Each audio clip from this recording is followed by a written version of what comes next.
আসসালামু আলাইকুম। আজকে আমি আপনাদেরকে দেখাবো কিভাবে খুব সহজেই শিং মাছ পরিষ্কার করা যায়। এর জন্য আমি নিয়ে নিচ্ছি কিছু পরিমাণ শিং মাছ। শিং মাছটা আমি কেটে নিয়েছি।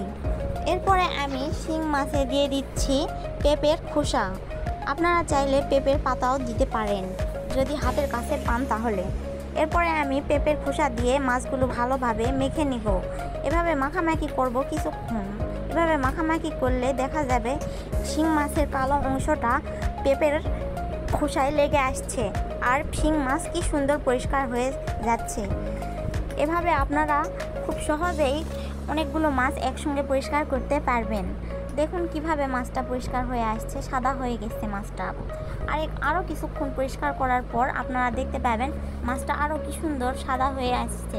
এই যে দেখুন আমি দেখাচ্ছি, খুব সহজেই পরিষ্কার হয়ে আসছে মাছটা। এরপরে আমি আরও কিছুক্ষণ মাখামাখি করব।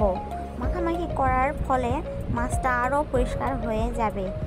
এখন আমি পেঁপের খোসাগুলো ফেলে দিলাম। দেওয়ার পর নর্মাল পানি দিয়ে ধুয়ে নিব। দেখুন ম্যাজিকের মতো পরিষ্কার হয়ে গেল মাছ। আপনারাও চাইলে এভাবে পরিষ্কার করতে পারেন। ভিডিওটি ভালো লাগলে লাইক, কমেন্ট আর শেয়ার দিয়ে আমার পাশে থাকুন।